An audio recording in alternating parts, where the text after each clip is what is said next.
Good morning student. मैं आप लोगों को कक्षा 7 की संस्कृत का पहला चैप्टर यानी कि वंदना उसकी मीनिंग दिखा रही हूँ। ठीक है, कापी कैसे बनानी चाहिए? तो आप लोग कापी बनानी है 150 पेज की, उसके 2 पार्ट करने हैं। आगे वाले पार्ट में हम मीनिंग लिखेंगे और जो पीछे का हिस्सा होगा उसमें हम प्रश्नोत्तर लिखेंगे। ठीक है, अभी मैं आप लोगों को प्रश्नोत्तर लिखवा रही हूँ, मीनिंग लिखवा रही हूँ। सबसे पहले चैप्टर हमारा वंदना, हम उसी की मीनिंग से शुरू करते हैं।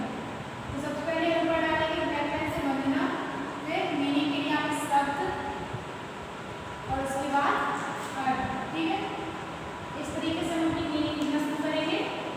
यहाँ का जो हिस्सा होगा इस तरफ वाला उसे हम लिखेंगे ब्लैक पेन से, और ये इस तरफ का जो अर्थ का होगा उसे हम लिखेंगे ब्लू पेन से। ठीक है, पहली मीनिंग है सुर भारती। सुर भारती, सुर भारती यानी कि सरस्वती देवी, सरस्वती देवी।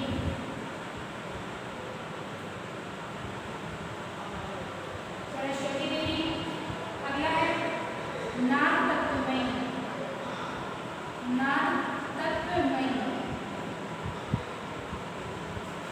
नाद तत्वमयी होता है नाद, नाद ब्रह्म स्वरूप वाली, ब्रह्म स्वरूप,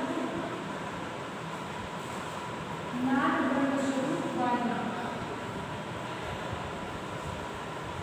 नाद ब्रह्म स्वरूप वाली। शरण्या मीन्स शरण्या, शरण्या का अर्थ है शरण देने वाली, शरण देने वाली। अगली मीनिंग है हमारी मुखरा। मुखरा, मुखरा इसको होगा गुंजायमान, गुंजायमान। ठीक है, एक बार प्रश्न देखिए। सुर भारती, सरस्वती देवी, नाद तत्वमयी, नाद ब्रह्म स्वरूप वाली, शरण्या शरण देने वाली, मुखरा मुखरा होता है गुंजायमान। इसके आगे लिखेंगे आगे है नव रस मधुरा। नव रस मधुरा, नव रस मधुरा यानी कि श्रृंगार आदि नव रसों से मनोहर, श्रृंगार आदि नव रसों से, नव रसों से मनोहर, मनोहर। ठीक है, नव रस मधुरा की श्रृंगार आदि नव रसों से मनोहर। स्मितम, स्मितम मीन्स होता है मुस्कान, मुस्कान, मुस्कान, इसमें मुस्कान। रुचि, रुचि, रुचि का अर्थ होता है कांति, कांति। ठीक है, अगली मीनिंग है हमारी रुचि रावणा, सॉरी आसीना, आसीना, आसीना मीन्स विराजमान, विराजमान, विराजमान। ठीक है, इसके आगे हम लिखेंगे अगला, इसके आगे लिखेंगे रुचि रावणा, रुचि रावणा, रुचि रावणा यानी कि सुंदर आभूषणों से युक्त, सुंदर आभूषणों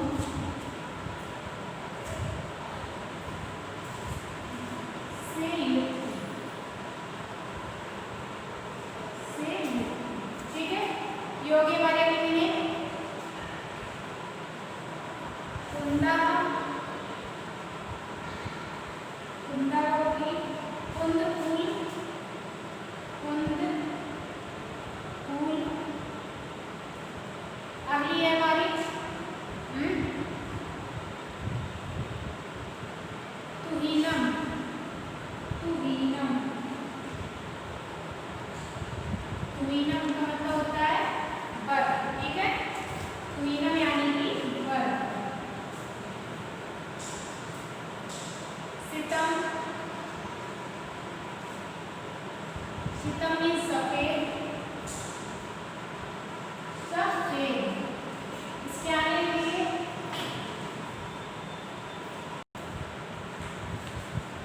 हम लिखेंगे विभामय,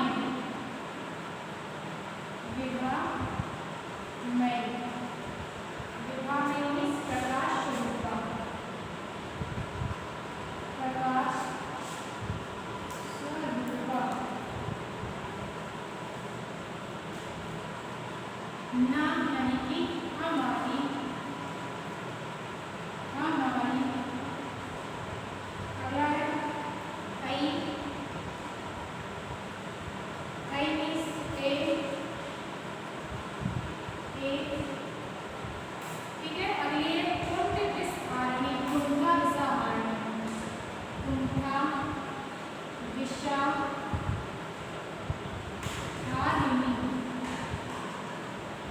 कुंठा विषहारिणी मतलब होता है कुंठा रूपी विष को दूर करने वाली, कुंठा रूपी विष को दूर करने वाली।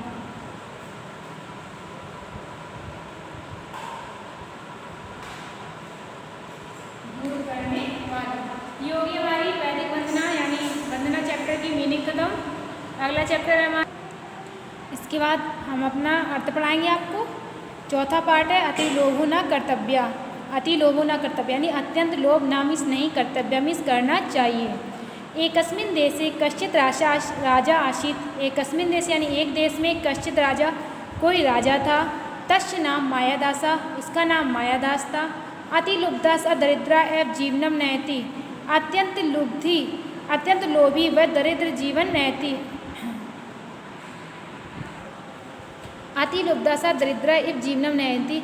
अत्यंत वह सदरिद्रा वह दुखी दरिद्रों की तरह जीवन जीता था। एकदा कोऽपि मुनि मायादास से प्रसादम आगच्छत। एक बार कोई मुनि मायादास के प्रसाद यानी घर में आगच्छत मीन्स आया। एक बार कोई ऋषि या मुनि मायादास के घर में आया। नृपति सा मुनि सत्कारेण तोष्यत। नृपति यानी राजा ने उस मुनि को सत्कार से संतुष्ट किया। नृपतिना सत्कृता संतुष्टा मुनि अवदत्। राजा के सत्कार से संतुष्ट मुनि बोला, नृपते स्वत्यस्तु, हे राजा मैं तुमसे संतुष्ट हूँ। अविष्टा वरम वरयति, अपने मनवांछित फल को मांगो, वर को मांगो।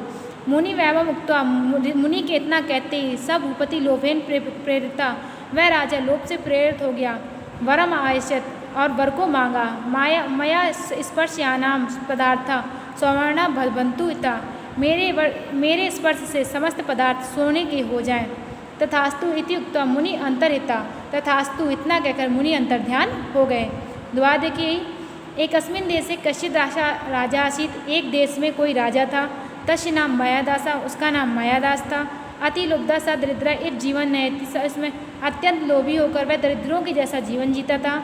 एकदा कोऽपि मुनि मायादास से प्रसादम आगच्छत। एक बार कोई मुनि मायादास के घर में आया। नृपति सा मुनि सत्कारेण तोष्यत। राजा ने मुनि को सत्कार से संतुष्ट किया। नृपतिना सत्कृता संतुष्टा मुनि अवदत्। नृप के सत्कार से संतुष्ट होकर मुनि बोला, नृपते स्वत्यस्तु, हे राजा मैं तुमसे प्रसन्न हूँ। अभीष्टम वरम वरय इति, अपने मन का वर मांगो। मुनि नैवम उक्त्वा, मुनि के इतना कहते ही सब भूपति लोभेन प्रेरिता वरम आयचत। उस राजा ने लोभ से प्रेरित होकर वर मांगा। मया स्पर्शमानां पदार्थम सवर्णम भवतु इति, मेरे स्पर्श करते ही पदार्थ सोने के हो जाएं। तथास्तु इति उक्त्वा मुनि अंतर्हिता, तथास्तु इतना कहकर मुनि अंतर्ध्यान हो गए। मुनि वरम लब्ध्वा गृहं प्रविष्टा मायादासा तत्र स्थितानि वस्तूनि अपश्यत।